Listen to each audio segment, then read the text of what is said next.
नमस्कार विद्यार्थियों। आज हम नीलकंठ संस्मरण का अगला भाग करेंगे। हमने यहाँ तक किया था कि किस प्रकार महादेवी वर्मा जी एक मोर और एक मोरनी जो लेकर आई वो मियाँ साहब से, जो चिड़ी वाले के नाम से मशहूर थे, बड़े मियाँ चिड़िया वाले के नाम से मशहूर थे।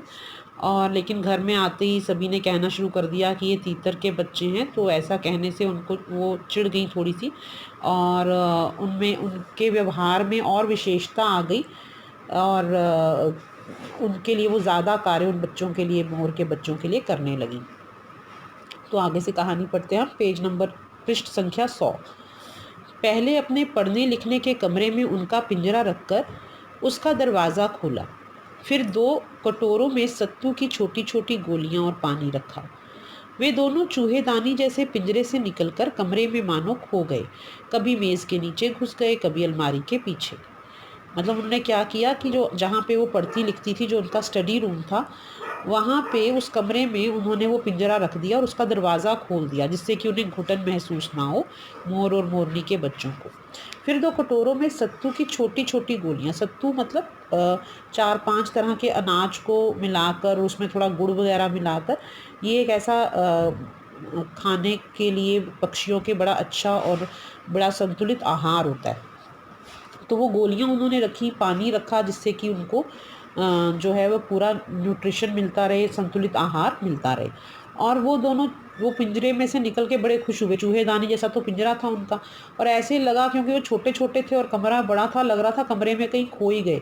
कभी वो मेज़ के नीचे घुस जाते थे, कभी अलमारी के पीछे चले जाते थे। अंत में इस लुक्का छिपी से थक कर उन्होंने मेरे रद्दी कागज़ों की टोकरी को अपने नए बसेरे का गौरव प्रदान किया। और फिर काफ़ी देर जब थक गए इसी तरह से खेलते खेलते, तो वहाँ पे रद्दी कागज़ डालने की एक टोकरी थी, जहाँ पे वो लिख लिख के अपने कागज़ डालती रहती थी। वो टोकरी उनको बड़ी आरामदायक लगी और उस टोकरी को उन्होंने बसेरे का मतलब अपने रहने का स्थान बनाकर उसको गौरवान्वित किया, मतलब उसको सम्मानित किया। 2-4 दिन वे इसी प्रकार दिन में इधर उधर गुप्तवास करते, मतलब छुपे रहते। गुप्तवास करते मतलब दिन में तो इधर उधर छुपे रहते, कभी अलमारी के पीछे, कभी मेज़ के नीचे, और रात में रद्दी की टोकरी में प्रकट होते रहे। फिर आश्वस्त हो जाने पर, आश्वस्त मतलब चिंता रहित हो जाने पर, जब उन्हें यकीन हो गया कि यहाँ पर कोई उन्हें कुछ नहीं कहेगा, तब वो आराम से दिन में भी बाहर आने लगे।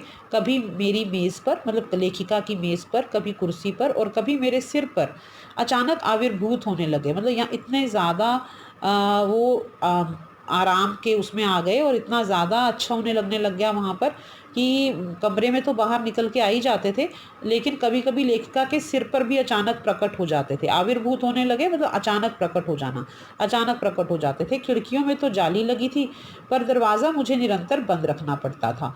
खुला रहने पर चित्रा चित्रा मतलब लेखिका की बिल्ली का नाम था, इन नव आगंतुकों का पता लगा सकती थी, नए मेहमानों का, नव आगंतुकों का मतलब इन नए मेहमानों का पता लगा सकती थी। और तब उसके शोध का परिणाम जो होता, ये अनुमान करना कठिन नहीं है। शोध मतलब रिसर्च, मतलब कि फिर वो उस पे, और शोध का परिणाम क्या होता, मतलब वो बिल्ली थी और उसके लिए तो मोर के बच्चे जो थे वो आहार थे, खाने का सामान थे। तो ये कठिन नहीं है, अंदाज़ा लगाना कठिन नहीं है कि वो क्या करती, मतलब वो तो खा जाती उनको। इसलिए दरवाज़ा वो हमेशा बंद रखती थी। जब भी वो कमरे से बाहर जाती थी लेखिका, तो दरवाज़ा बंद कर जाती थी, और वैसे जाली लगी हुई थी खिड़कियों में। वैसे वह चूहों पर भी आक्रमण नहीं करती। वैसे तो उन बिल्ली को, इतना अच्छी बिल्ली थी उनकी चित्रा, और उसको इतना समझाया हुआ था कि वो चूहों पर भी अटैक नहीं करती थी। परंतु यहाँ तो 2 सर्वथा अपरिचित पक्षियों की अनाधिकार चेष्टा का प्रश्न था।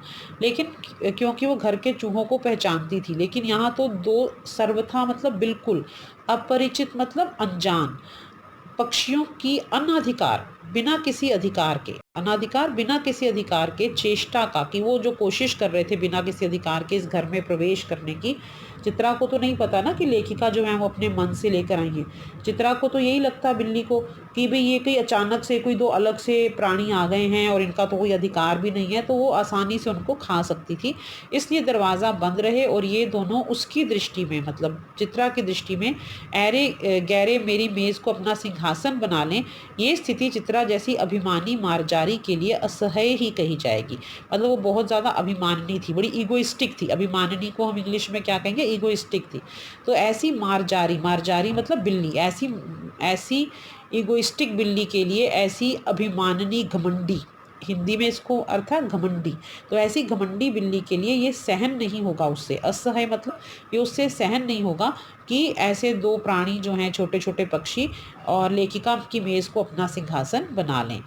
जब मेरे कमरे का कायाकल्प चिड़िया खाने के रूप में होने लगा, अब हुआ क्या कि दो पक्षी जो थे वो धीरे धीरे बड़े हो रहे थे और जब वो घर में नहीं होती थी, अपने कमरे में नहीं होती थी लेखिका, तो वो चिड़िया खाना लगता था पूरा टाइम। कभी वो कागज़ भी खेर देते थे, कभी कुछ ना कुछ चीज़ इधर उधर कर देते थे, तो पूरी चिड़िया खाना बन गया उनका कमरा। तब लेखिका ने बड़ी कठिनाई से दोनों चिड़ियों को पकड़कर जाली के बड़े घर में पहुंचाया। एक बहुत बड़ा सा जाली का घर था, उसमें छोटे छोटे जीव जंतु रहते थे लेखिका के, वो सामान्य निवास था उनका, मतलब नॉर्मल उनके लिए वही जगह बनी हुई थी। तो वहाँ से पकड़ के फिर उन लोगों के, उन सभी जानवरों के बीच में छोड़ा। दोनों नव आगंतुकों ने पहले से रहने वालों में वैसा ही कौतूहल जगाया जैसे नववधु के आगमन पर परिवार में स्वाभाविक है। तो दोनों, ये जो दोनों नए मेहमान थे, जब वो गए उस पिंजरे में, पिंजरा तो नहीं, वो बड़ी सी जाली थी, बड़ा सा पिंजरा था, तो उसमें बड़ी जगह थी वैसे तो वो रहने वालों में, वहाँ पे जो पहले से जीव जंतु रह रहे हैं, वैसे ही कौतूहल जगाया, उत्सुकता, वैसी उनके अंदर उत्सुकता जागी कि ये कौन है, हैरान हो गए, उत्सुक हो गए। जैसे नववधु के आगमन में, जैसे नई बहू, नववधु नई बहू के आने पर परिवार के अन्य सदस्यों में स्वाभाविक ही होता है कि नई बहू आई है तो सभी देखते हैं, सभी आके देखते हैं, पड़ोस के लोग भी देखते हैं, वैसा ही इनके आने पर उस जाली में ऐसा ही कौतूहल जाग गया। लक्का कबूतर नाचना छोड़कर दौड़ पड़े और उनके चारों ओर घूम घूम कर गुटर गूं की रागनी अलापने लगे। बड़े खरगोश सभ्य सभासदों के समान क्रम में बैठकर गंभीर भाव से उनका निरीक्षण करने लगे। तो जो कबूतर थे वो तो आसपास घूम के गुटरगू करने लगे। खरगोश थोड़े बड़े थे, वो जैसे सभ्य मतलब जैसे बहुत सभ्यता उनमें हो, सभासद होते हैं जैसे दरबारी, ठीक है, सभासद दरबारी जैसे होते हैं ना, वैसे ही अपना एक क्रम में बैठकर, एक लाइन में, एक पंक्ति में बैठकर गंभीर भाव से उनको देखने परखने लगे, ध्यान से देखने लगे कि ये कौन आ गए। ऊन की गेंद जैसे छोटे खरगोश, तो बड़े खरगोश तो ऐसे बैठ के पंक्ति में, और ऊन की गेंद जैसे सुंदर से छोटे छोटे जो खरगोश थे वो उनके चारों उछल कूद मचाने लगे। तोते मानो भली भांति देखने के लिए एक आंख बंद करके उनका निरीक्षण करने लगे। अक्सर तोते जब किसी चीज़ को बड़े ध्यान से देखते हैं तो एक आंख बंद कर लेते हैं, तो वो एक आंख बंद करके बड़े ध्यान से की परीक्षा, उनका वही देखने लगे, उनको उनका निरीक्षण करने लगे। उस दिन मेरे चिड़ियाघर में मानो भूचाल आ गया, मतलब एक तरह से हड़कंप सा मच गया। भूचाल आ गया मतलब वास्तविक भूचाल नहीं आया, पर सारे हिल गए, ये कौन आ गए, ऐसे सा। धीरे धीरे दोनों मोर के बच्चे बढ़ने लगे। उनका कायाकल्प मतलब उनका जो चेंज ओवर है, उनमें जो बदलाव है, जो समग्र बदलाव, पूरी तरह से जो बदलाव आता है, उसको कायाकल्प कहते हैं। उनका कायाकल्प वैसा ही क्रमशः मतलब धीरे धीरे और रंगमय था, और रंग से भरा हुआ था, जैसा इल्ली से तितली का बनना।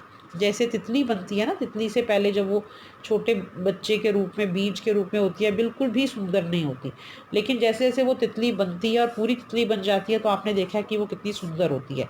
तो ऐसे ही मोर के बच्चों से मोर का बनना भी वैसा ही था, जैसे जैसे वो बड़े होते जा रहे थे वैसे वैसे सुंदर होते जा रहे थे। और सबसे ज़्यादा सुंदर जो था वो मोर हमेशा मोरनी से ज़्यादा सुंदर होता है। तो यहाँ पे मोर के बात करें तो मोर के सिर की कलगी, जो उसके सिर के ऊपर कलगी होती है, और सघन मतलब घनी, और घनी हो गई, ऊंची चमकीली हो गई।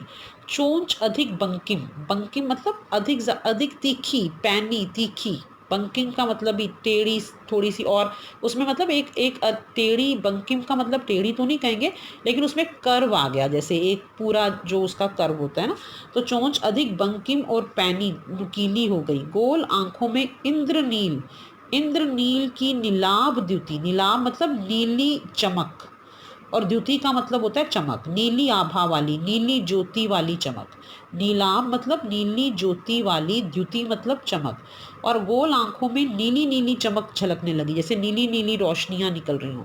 लंबी नील हरित ग्रीवा, नील हरित, नीली और हरी, जो मोर की गर्दन होती है, ग्रीवा मतलब गर्दन, जो मोर की गर्दन होती है वो नीला और हरा मिक्स कलर होता है, उसको हम पिकॉक कलर कहते हैं। तो मोर का रंग मयूरी रंग बोलते हैं। ठीक है, लंबी नील हरित ग्रीवा की हर भंगिमा मतलब हर अदा, हर तरीका। ठीक है, धूप छाही तरंगें उठने लगी, मतलब जिस भी तरह की वो अदा दिखाता था, जिस भी तरफ से वो मुड़ता था, कभी धूप कभी छाह जैसी तरंगें उठने गिरने लगी। दक्षिण वाम दोनों पंखों में, दाएं दक्षिण वाम दाएं बाएं, दाएं और बाएं दोनों पंखों में स्लेटी और सफ़ेद आलेखन। स्लेटी मतलब ग्रे कलर, ग्रे और वाइट कलर के जो लाइनें थी, आलेखन मतलब जो पंक्तियां थी वो स्पष्ट दिखने लगी। पूंछ लंबी हुई और उनके पंखों पर चंद्रिकाओं के इंद्रधनुषी रंग उद्दीप्त हो गए। छोटे छोटे चंद्रमा बने होते हैं मोर के पंखों पर, आप यहाँ चित्र में भी देख सकते हैं। तो वो और भी ज़्यादा इंद्रधनुषी रंग, अलग अलग रंग उसके पूरे चमक उठे, उद्दीप्त उठे, चमक उठे। रंग रहित पैरों, और लेकिन उसके पैर मोर के बिल्कुल सुंदर नहीं होते। तो रंग रहित पैरों को गर्वीली गति, लेकिन उनमें गति, आपको पता है ये मोर नाचता बहुत अच्छा है, तो गर्वीली बड़ी मतलब उसकी अपनी अभिमान से भरी हुई गति होती है, और उसमें एक नई गरिमा, एक अपने आप को ही वो इज्जत प्रदान करता हुआ नाचता है। तो वो उससे रंजित कर दिया, मतलब उससे भर दिया। पैर चाहे सुंदर नहीं थे, लेकिन उनमें जो गति थी वो बहुत ही अभिमान से भरी हुई थी, और बहुत ही उसमें एक अलग ही तरह की ग्रेस थी, हम ऐसे बोल सकते हैं। उसका गर्दन ऊंची करके देखना, विशेष भंगिमा के साथ, मतलब विशेष अदा के साथ नीची करके दाना चुगना, पानी पीना, टेढ़ी कर शब्द सुनना, मतलब गर्दन टेढ़ी करके शब्द सुनना आदि क्रियाओं में जो सुकुमारता, सुकुमारता मतलब जो कोमलता और सौंदर्य था और सुंदरता थी, उसका अनुभव देखकर ही किया जा सकता है। वो तो देखकर ही पता चल सकता है कि वो कितना अच्छा लगता था। परंतु अपनी लंबी धूप छाही गर्दन हवा में चंचल कलगी, हाँ ठीक है, तब हाँ गीत गति का चित्र नहीं आंका जा सकता। माफ़ी चाहती हूँ कि इसमें थोड़ा सा गलत हो गया, एक पंक्ति ऊपर नीचे हो गई। उसका अनुभव देखकर ही किया जा सकता है, गति का चित्र नहीं आंका जा सकता। मतलब जिस तरह से वो गति करता था, चलता था मोर, उसको उसका हम चित्र चाह कर भी खींच नहीं सकते, या चाह कर भी हम उसको बता नहीं सकते, वो देखने की ही चीज़ था। ठीक है, तो अब मोरनी में क्या बदलाव आए और कैसे उनका नाम पड़ा, ये हम सोमवार की कक्षा में करेंगे। धन्यवाद।